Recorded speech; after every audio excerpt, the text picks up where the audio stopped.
So this meeting is now being recorded and broadcast on DCAT. And you are good to go, Mr. Chairman.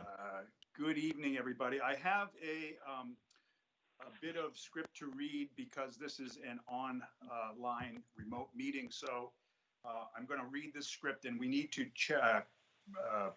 Mostly all of our votes will be in person or individually. So I'll read you this script and then we'll proceed with the meeting. As a preliminary matter, this is Dan DiLorenzo, Chair of the Danvers River Committee. Permit me to confirm that all members and persons anticipated on the agenda are present and can hear me. When I call your name, please respond in the affirmative. Joan George? Here. Robert Moore? I'm gonna put him down as not available. Matthew Byrne? Here. Bill Foy? Here. Lou George? Here. Bill Nicholson? Here. Bob Hemian? Here. Tom Perry? Here. Joe Marabito? Do we lose Joe? I see you there, Joe. I think he has his mic. Off.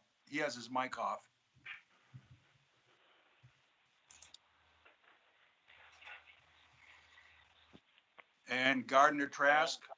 Here. Joe, you have your mic on. Hello? Hello? Okay. Yep, we got you. And then for staff, if you could respond in the affirmative, we have Chris Sanborn, the Harbor Master. Here. And Carol Ann Powers, the confidential secretary. Here. Okay, thank you. Now. And Andrea Daly, listener. Okay. So this is an introduction to the remote meeting. Good evening. This open meeting of Danvers River Committee is being conducted remotely consistent with Governor Baker's executive order of March 12th, 2020, due to the current state of emergency in the Commonwealth due to the outbreak of coronavirus 19. In order to mitigate the transmission of the COVID-19 virus, we have been advised and directed by the Commonwealth to suspend public gatherings, and as such, the governor's orders suspends the requirement of the open meeting law to have all meetings in a publicly accessible physical location. Further, all members of public bodies are allowed and encouraged to participate remotely. The order, which you can find posted with agenda materials for this meeting, allows public bodies to meet entirely remotely so long as reasonable public access is afforded so that the public can follow along with the deliberations of the meeting. Ensuring public access does not ensure public participation unless such participation is required by law. This meeting will feature public comment. For this meeting, the Danvers River Committee is convening remotely via the Microsoft Teams app, as posted on the town's website, identifying how the public may join. Please note that this meeting is being recorded and that some attendees are participating by video conference. Accordingly, please be aware that other folks may be able to see you, and take care not to screen share your computer. Anything that you broadcast may be captured by the recording. All supporting materials that have been provided members of this body are available on the town's website unless otherwise noted.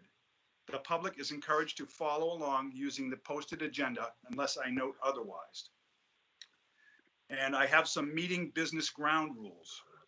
We are now turning to the first item on the agenda. Before we do so, permit me to cover some ground rules for effective and clear conduct of our business and to ensure accurate meeting minutes. I will introduce each speaker on the agenda. After they conclude their remarks, the chair will go down the line of members, inviting each by name to provide any comment, questions, or motions. Please hold on until your name is called. Further, please remember to mute your phone or computer when you are not speaking. And please remember to speak clearly in a way that helps generate accurate meetings. For any response, please wait until the chair yields the floor to you and state your name before speaking. If members wish to engage in colloquy with other members, which is a conversation, please do so through the chair, taking care to identify yourself. For items with public comment, the public may participate in this open meeting using the Microsoft Teams link provided on the town website or by phone using the number and PIN also provided on the town website. After each topic on the agenda, the chair will open the meeting to public comment. Finally, each vote taken on this meeting will be conducted by roll call vote. And that's all the new rules that we have to go over to have this on a virtual meeting. So I will start with, I believe we need to, should we accept the minutes from the November 21st meeting?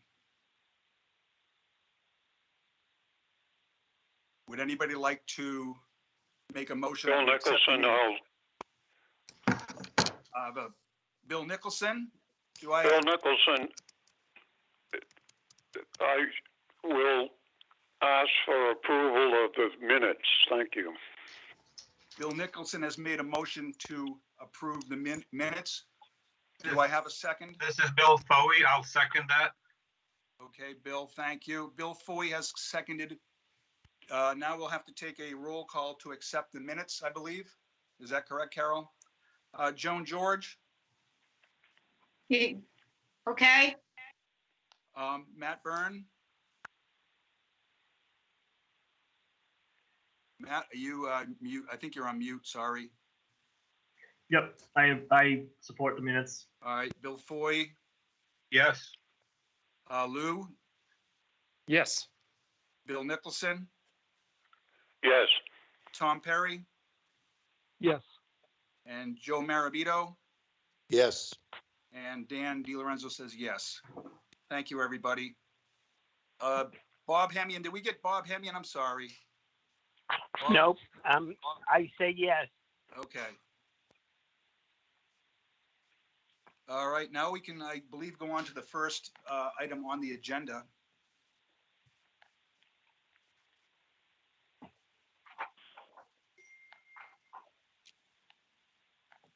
Mr. Chair, Chris Yes. Sam, I guess I'll start with this one. Member Joe Marabito approached me at the end of our November meeting regarding speeding boats. He had some questions that I thought would be more appropriate to ask in the meeting forum. So I added it to the agenda of this meeting. So if I could just start with that and turn it over to Joe, if he could pass along some of the concerns he shared with me at the November meeting, hopefully I can answer them for the committee and we can brainstorm on ideas of how we can make improvements this year. Joe? First of all, I would like to thank you, Chris, because it's not that you need improvements. I think you guys do an excellent job if you only had 50 eyes on each of your heads. The thing with the speeding boats is the river has several breaches, especially my house particularly, on a a high tide, 12 feet or more. What happens is on a normal tide, it's just breaching the river. So the boats, particularly in the summertime, when they speed at high tide, that water is literally going in the yards and killing grass and causing all kinds of havoc. And as I know, just in the 3 years that I've been on this property, I've seen the sides of the river cave in. We're losing 3-4 feet of eelgrass, and it's a constant battle to try and maintain that. So I guess what I'm asking for is, I don't expect every single boat to not speed because they just do, and I don't even think a lot of them are aware of what is head speed, what is 5 or 6 miles an hour supposed to look like, because these boats are wide open. And a lot of them are doing repairs on the boat. A lot of them said they have permission to do it. I just don't know if we should be giving permission to speed on the river for whatever reason. There's open water to do that. So I'm looking for ideas on how we can, better control it so that we're not creating so much erosion for those low areas where the water is coming into the yards. My house being one of the lowest points on North Shore Ave, we're going to get water eventually. It's just corroding every year. It's getting worse. So I'm looking for help. I'm looking for ideas. What can we do to maybe, Dan, for example, if I was to make up a notice and you give it to the boaters when they sign up for their slips, I'm just using that as, can we maybe get to the marinas? How could we open up that communication to say, look, there are spots on the river that are corroding and we can't speed. We have to follow the rule. Chris, would you like to comment on that first, or, I mean, as far as the marina thing, I certainly could put notices up for the marinas. I think that it's pretty clearly posted throughout the river of the 5-mile-an-hour zone. But I actually will let Chris comment on this first. Sure. So Christopher Sanborn, thank you, Joe. And they're very valid concerns, and they're concerns that we recognize as members of the Harbor Master's Office, and we've done our best to address the issues as they come up. You've been very good about being our eyes and ears out there as well, and giving us a call when you see something, taking pictures. I know you and Deputy Harbor Master Eric Thuser seem to have a good relationship going as far as that's concerned. He always seems to get back to you and follow up with the complaints that you've forwarded to us, and he does follow up with the boat owners as well. Oh, so yes. we are definitely taking action in that sense. And additionally, this past year, just based on the complaints that we were getting about speeding boats, we did have our staff out there periodically doing what we call selective enforcements, which is basically similar to what you would see on the side of the road, police officers sitting on the side of the road running radar. We would do that out on the water too. So our staff would set up with the boat in a strategic location in order to have visibility out there to deter some of the speeding boats. Like you said, we can't be everywhere at once. We're running a one-man operation at any given time. There's only one person working, so can't be everywhere at once. But I feel like we do our best. We did stop 28 boats last year. I did give you guys the stats last year, and we did issue 6 citations for moving violations. I'm open to suggestions. We do a very good job, I think, of posting the no wake and speed limit areas. We have in the past sent out notifications with our permit stickers that we issue annually to every boater in Danvers. We have sent out with that document information on speed limits in the river. But if we can do more, I'm open to it. Part of the problem also is that headway speed for a 19-foot boat is going to be much different than for a 30-foot boat. So it's hard to say, it's hard to define or educate somebody on what headway speed is, because it's always going to vary depending on the boat. But so it's no excuse if they're leaving a significant wake and it's causing a safety hazard or causing erosion along the shorelines, then we'll take action. We'll address it as those situations come up. The other thing that you touched on was the test driving of boats in the river. As you are probably aware, we have a number of marine repair facilities in Danvers.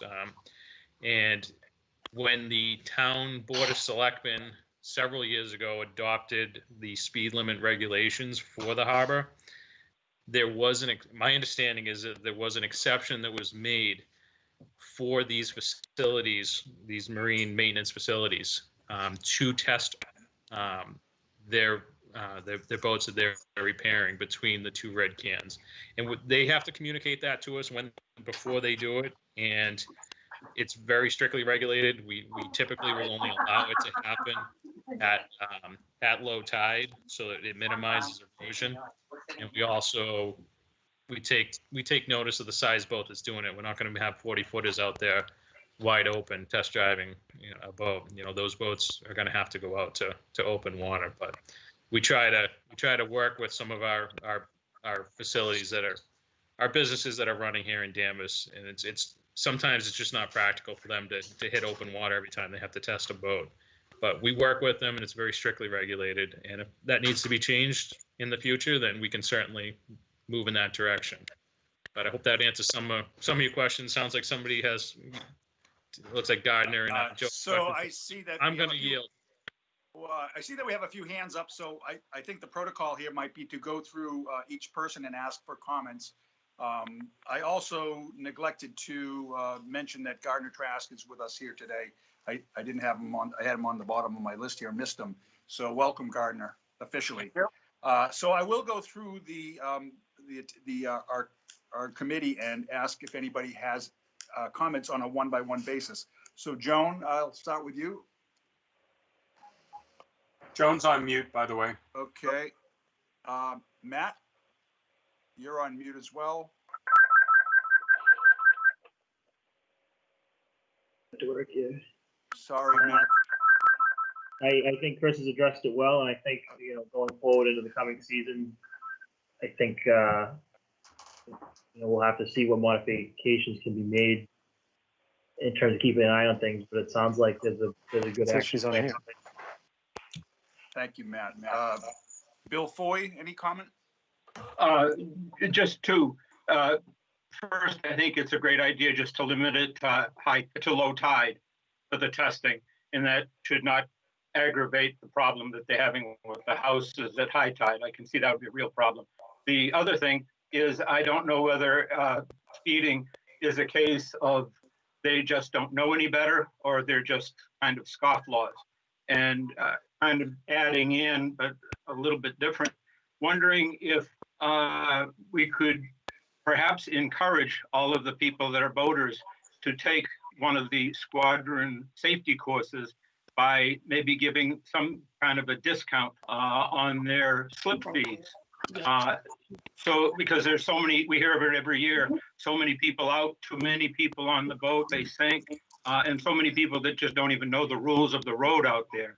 And I see it every day. I'd be going up and down the river, and there'd always be a few boats that would pass me, and they're just going way too fast. And you don't know whether they just don't know the rules of the road, they've never had any training, or what. So I was just wondering, kind of a separate issue too, if there might be a way of encouraging people to take the safety courses. That's it. Thank you, Bill. Lou, I know you were ready for a comment. Yeah, just a question with respect to the, I know Chris mentioned about the fines that were, so I guess there were 6 citations and 28 stops. I was wondering, is there, in terms of again, I'm not aware, is there the fine structure, is it graduated so that, the more times you're caught, the more you're, the higher the fine goes up? Chris? Sure, Chris Sanborn. So there's two civil penalties that we can enforce. I should say. So there's a town bylaw violation for speeding, but there's also a state law for speeding as well. So we can issue a state citation, or we can issue a local town bylaw violation. The local town bylaw violation, the first offense would be a $30 fine. From there, it would be 50 to 100 to 250 for subsequent offenses. If we issue a state citation for speeding, it would be a one-time $100 fine. It's also important to note that any violation of Chapter 90B, which is all boating laws, is also an arrestable offense under state law. Would we take that action for speeding if it was not an egregious offense that was deemed reckless? No, but we do have that available to us. But essentially, we would probably start with the $30 town bylaw violation. Okay. If we were to have we issued any of the have we issued any of the state violations in the recent past, or it's been mostly town? The 6 citations that were issued this past year were all state violations. Oh, okay. Got it. Okay, thank you. Yep. Are you all set, Lou? Thank you, Lou. Bill Nicholson. Well, I agree with a number of things that some of the committee people have already said. I think if you had 6 citations, I would imagine that people will pass that along to other people about the fines, and maybe if they become more and more aware of the fact that they are going to be fined once the other masters people are out there tagging them, I think that's going to help. So I appreciate all your input. Thank you. Thank you, Bill.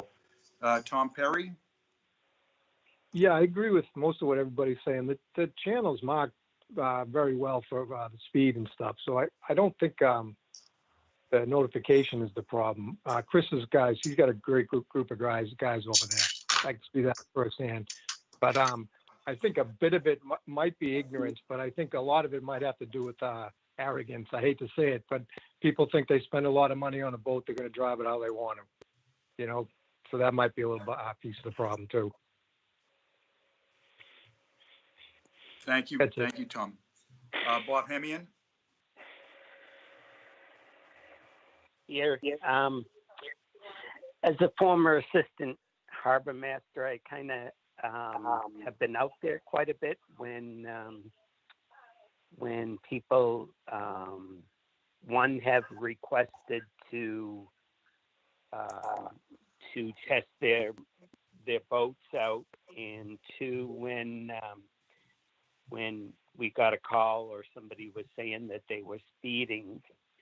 I found that, you know, being out there on patrol, that, you know, you just can't catch everybody, or, you know, they kind of know if you're out there and when they can do it or not.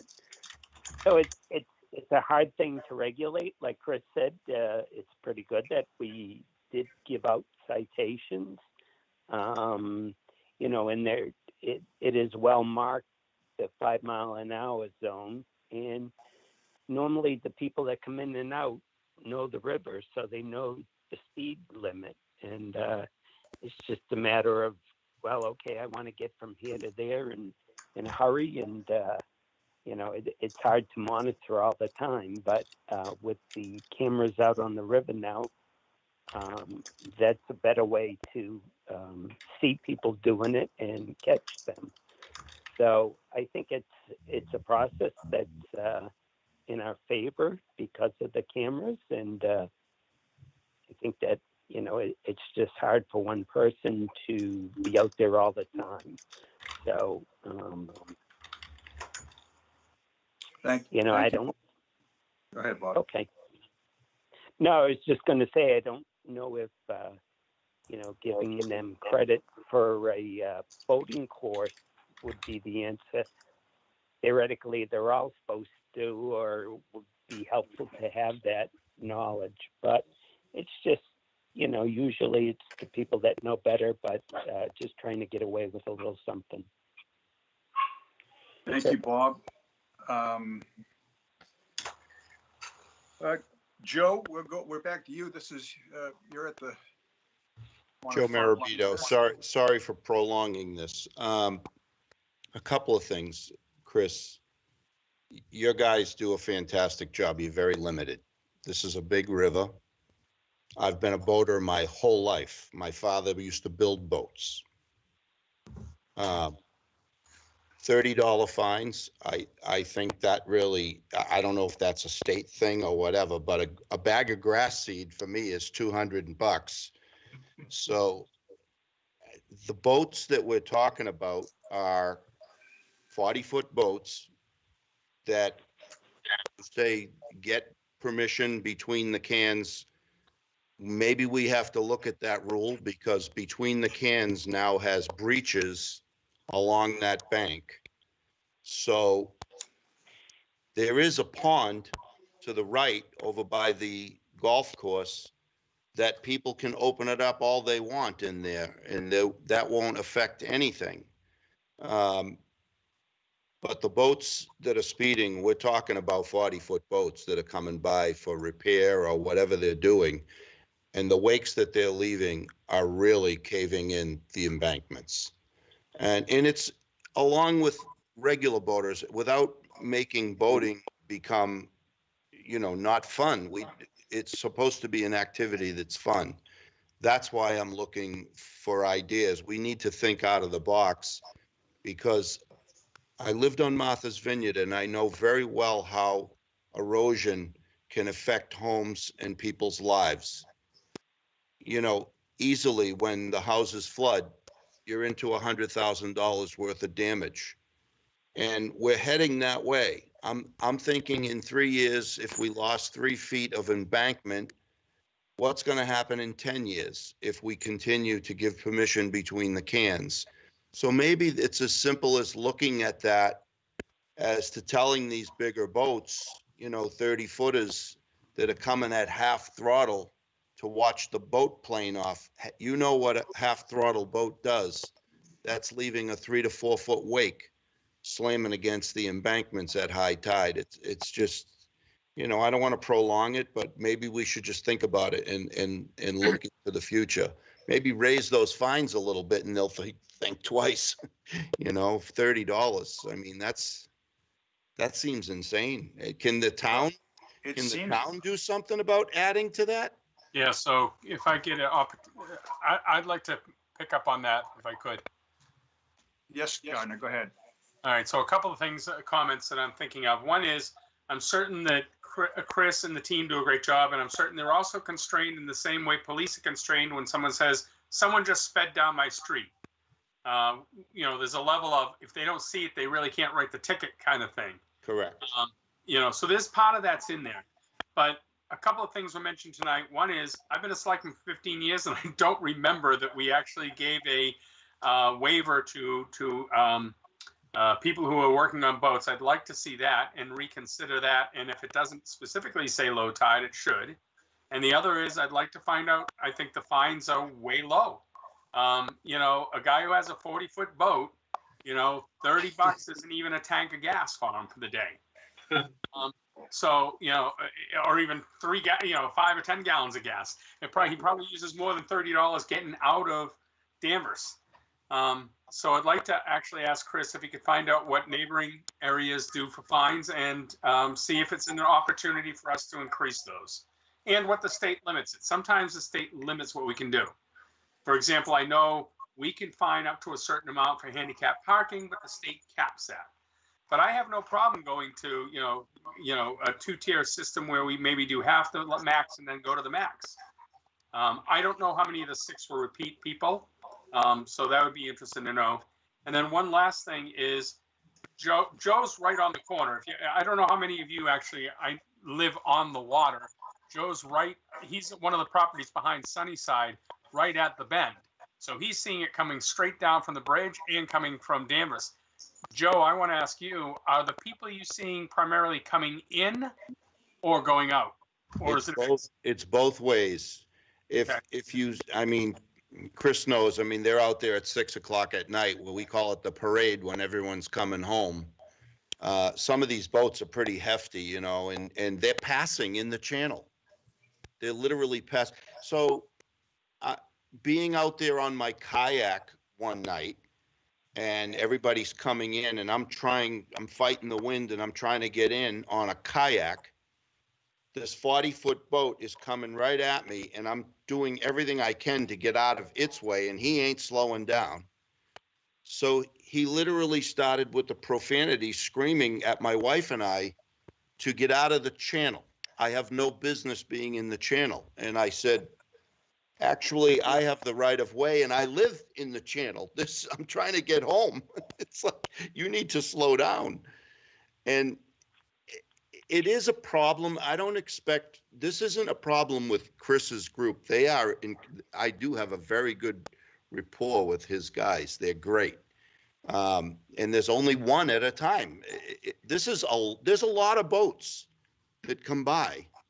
It's a bigger problem than we think, because I see it and I have videos of hundreds of boats. Thank you, Joe. I do see that Lou has one more comment, so if I could turn it over to Lou George just one more time. Yeah, just a quick note. And I was just going to pick up what Gardner said. I think that sounds like a great suggestion in terms of if Chris could take a look at the in terms of both the sort of the fine structure, both that we have as well as the other communities have, as well as even looking at this waiver, and to sort of see if there's anything that can be done about revisiting it, and as well as to see if other communities have a similar sort of waiver as well. Because if that certainly that can be revisited, I mean, that at the very least could go and hopefully stem a little bit of this. So that's Thank all. you, Lou. Chris, would you like me to have public comment now, or would you like to add anything beforehand? Just two things I just wanted to add. I just wanted to go back to the fine structures as well. I did mention earlier that I think there was a little bit of confusion. So when we stop a boat for speeding, typically if the staff's going to issue a violation, they're going to issue it on the state citation form, which is going to be the $100 fine. They have the option of doing a town bylaw violation for $30. If we or the town were to change the fine structure for town bylaw violations under the waterways section, that applies to the entire section. So it would also apply to slip fee violations, et cetera. So if we were going to change that fine structure from 30 to say $100, then we would be issuing for the first offense for a slip fee violation a $100 fine, which I think might be, which I know would be a lot, considering it's essentially similar to a parking ticket. So I just wanted to clarify that. As far as the test driving of boats, I am certainly open to the selectmen changing their position on that, or at least reviewing it. I can tell you that the speed limit regulations in the harbor were done more than 20, 25 years ago. So I think it was before your time, Gardner. But Okay. I could be wrong. And to be honest with you, I've never seen anything in writing about it. This was just passed on to me from my predecessor. So it may just have been a verbal agreement that was made, and it was never documented, and we just kind of followed through with it from there. But it's certainly open to being changed if that's the will of the committee and the will of the Board of Selectmen.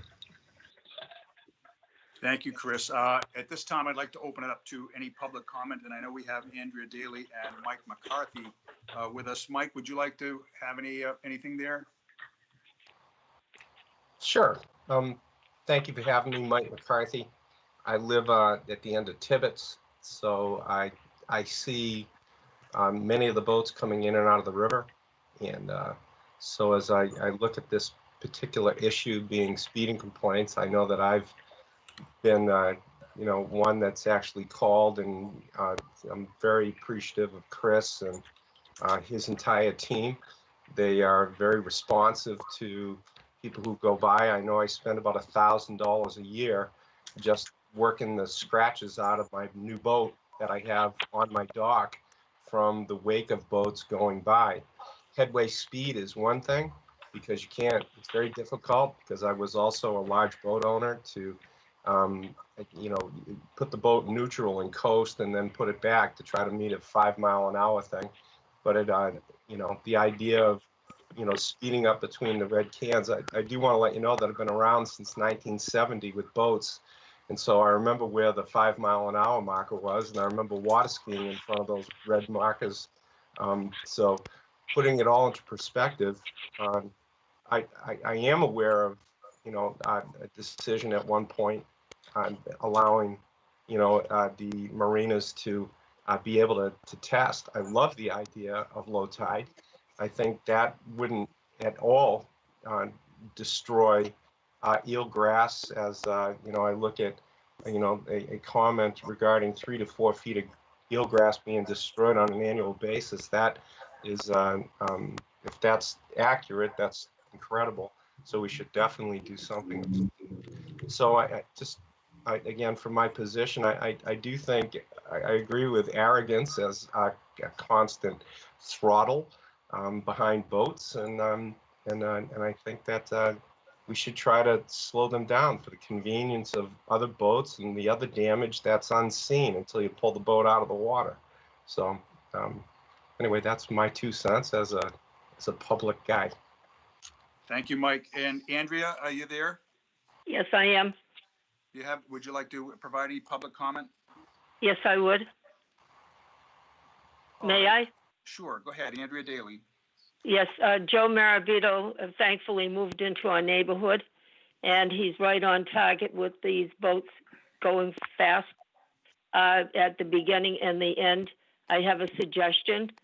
Maybe if we put one more marker before these markers at the beginning and the end, and those markers would say, low speed ahead, please comply, so that you'd get them before they approach this area or that particular area at the beginning to notice that they are about to enter a wake-free zone, and one at the end, so it could be either or both. I would say both.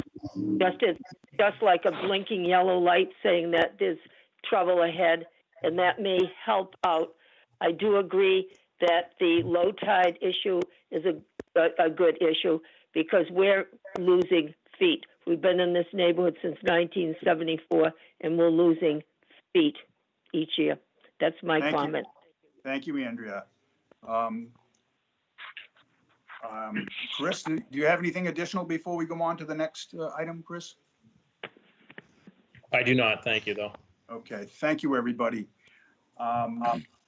We can now move on to our old business in the respect of the time frame here. We've got some more ground to cover, and with this new format and individual comments, this may take some time, but we'll go forward with this. Under old business, Chris Sandborn, do you have an update for 107 Brad Street Ave?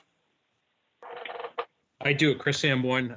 We just, Georgia Prendergast, George Wilson, and I had met with the property owner at 107 Brad Street Avenue back in December. And we followed up with an email in January. And that conversation asked him to remove the fence that we know was on town property. As of last week, he's complied with that request and removed the fence. And we did come to an agreement that from there, we would work with him on the other violations or issues that were on his property that were brought to the attention of the Board of Selectmen. So the fence was the priority right now, and we're going to work with him on the other issues. But I can tell you that the fence is down and that the area is posted a public access area. Thank you. If you're looking at the water from the street, is that the fence on the left or on the right, or both? It's the fence on the right that was removed. The fence on the left, I believe, was actually installed by the town and marks the property line on the left-hand side. Okay. Thank you, Chris. Shall I go through the roll and just see if anybody has any comment on that, Chris? Sure. And then I would just like to follow up at the end of the comment period with some additional information. Sure. Joan? No comment. Matt Byrne?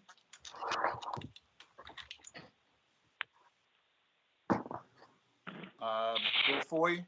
No. Lou? And Chris can address this maybe at the end if he likes, but just a question in terms of the timeline for sort of resolution of the other issues which are being worked out. Okay, thank you. Bill Nicholson? No comment. Okay, Tom Perry? No comment. Joe Marabito? Joe Marabito. Hey, listen, Chris, I just want to say thank you because that conversation couldn't have been easy. And I appreciate you doing that. That's a tough conversation to have. Thank you, Joe. Bob Hemian?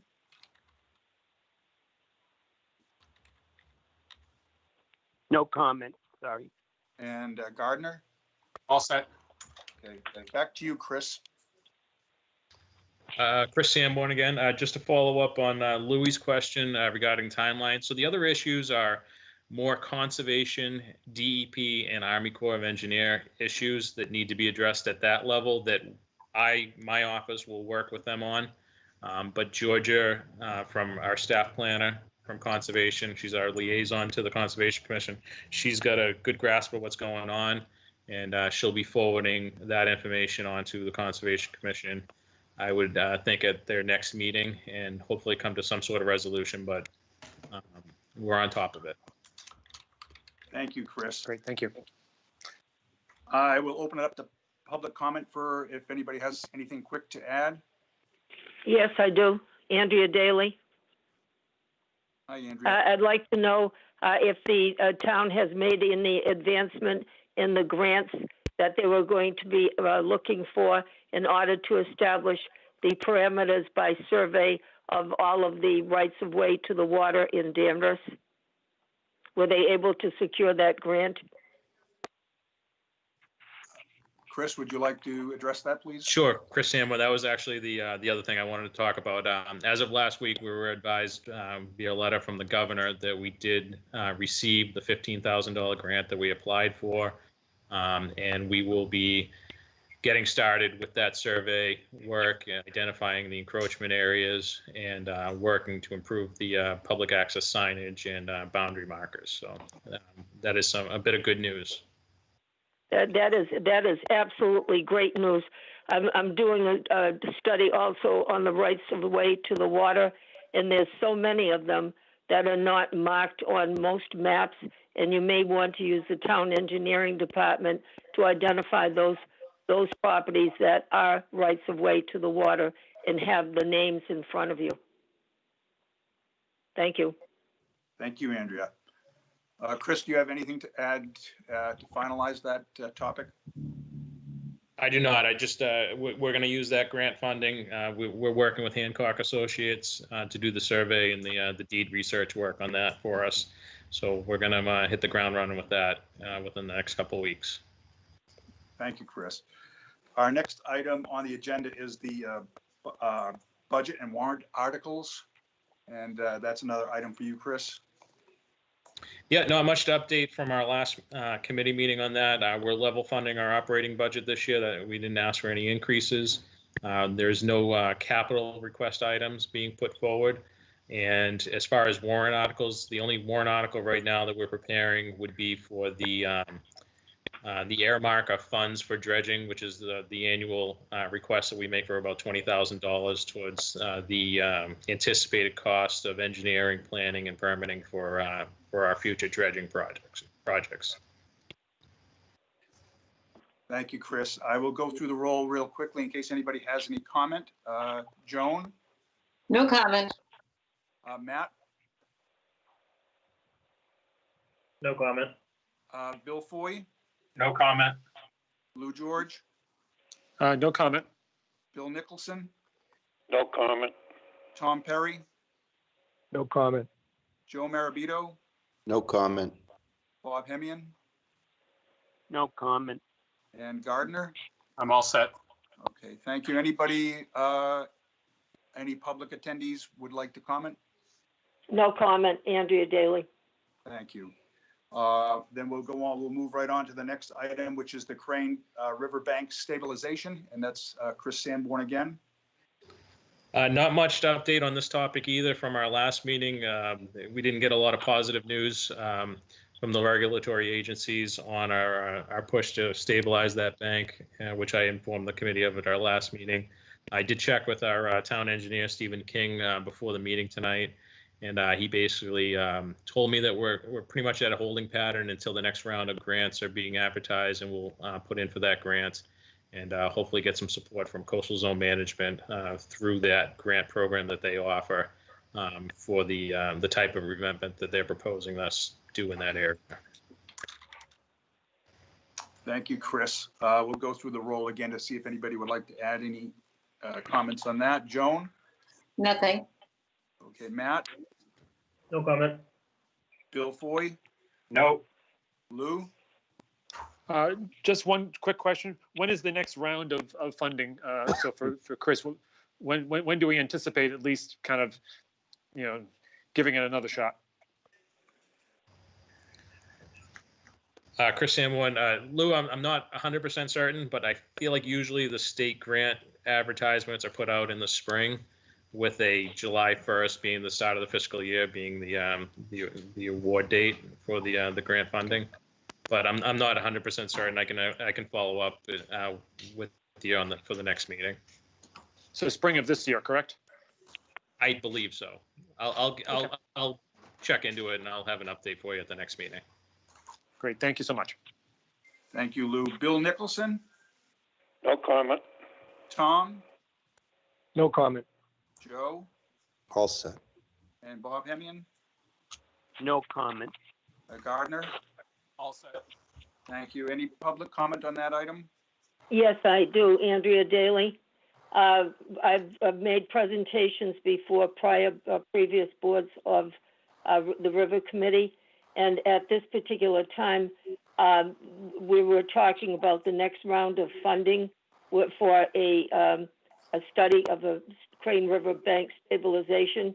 Has the town zeroed in on a certain kind of methodology of holding back that soil? Or because every time they dredge, then the nature does not like a vacuum. And so when they have a trench dredged, particularly on the Crane River, very shortly that trench fills in and the soil is being pulled away from the bankings on either side. So has anybody come up with a better methodology than plants? Thank you. Chris, would you like to address that?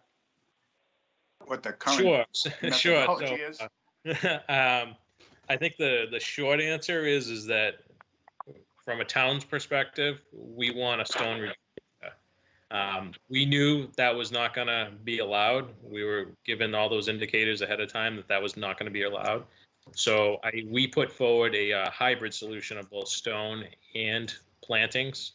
And what we got back from Coastal Zone Management and DEP was that even that was not going to be allowed. So Wow. we're back at the drawing boards now, and we're at the point where we've exhausted most of our funding to continue to explore other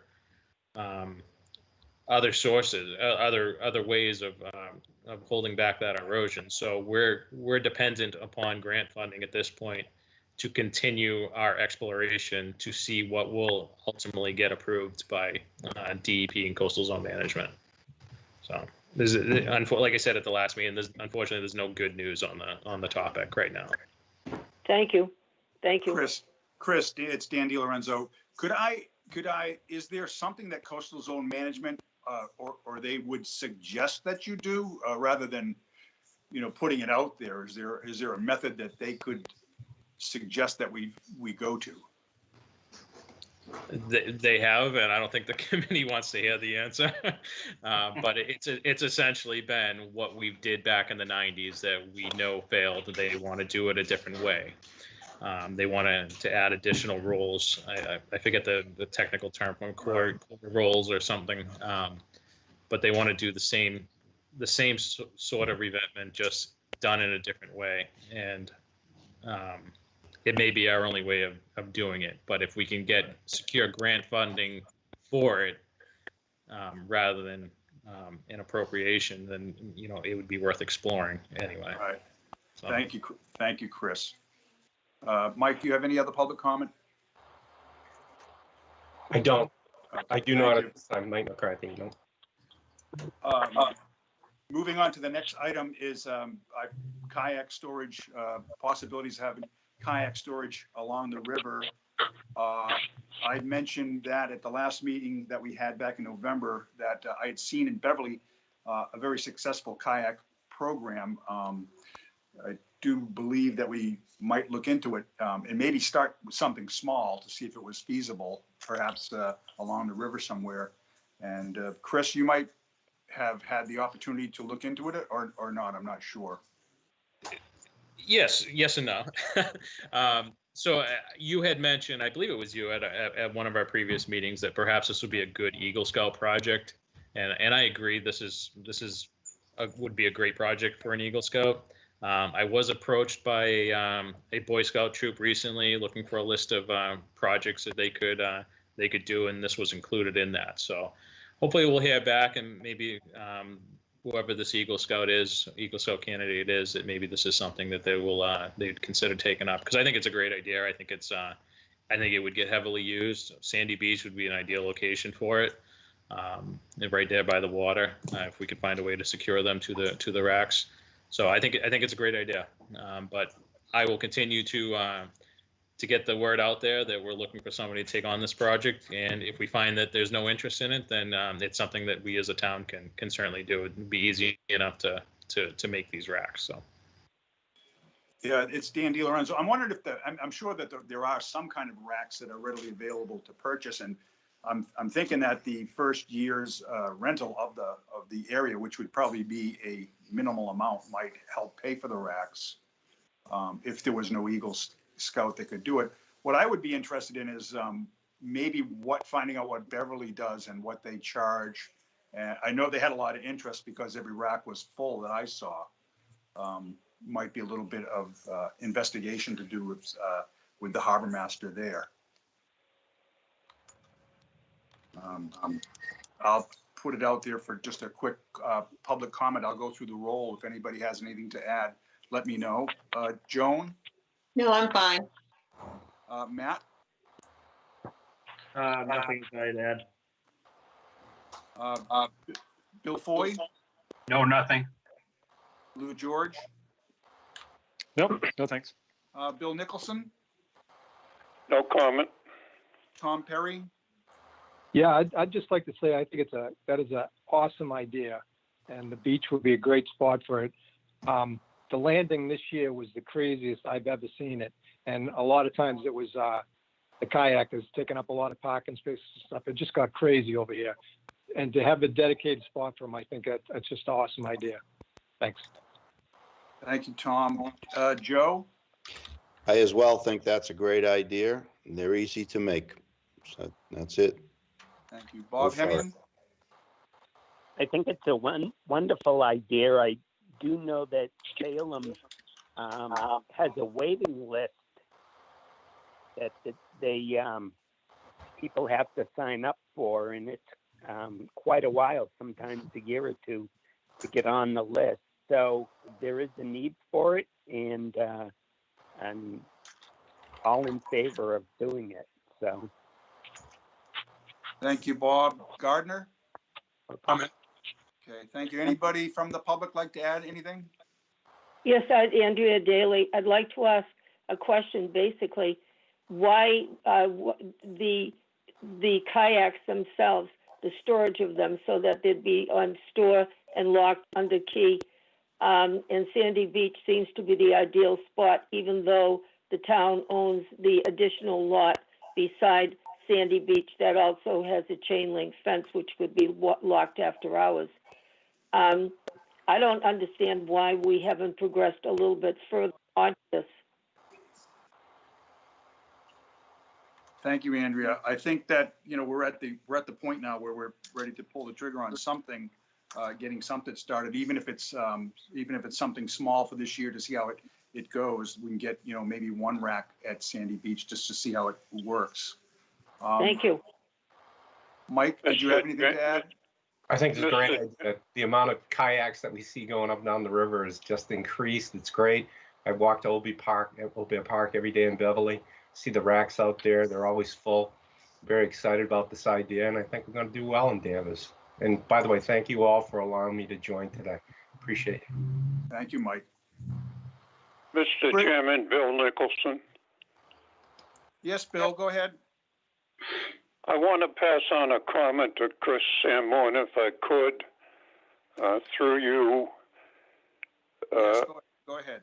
We had talked about some kind of a memorial for our former chairman and Eileen Labby, and I wanted to let him know that as the former treasurer of Santa by Sea, we do have a balance still on the books, so we could certainly have a decent amount of money to do something for this recognition for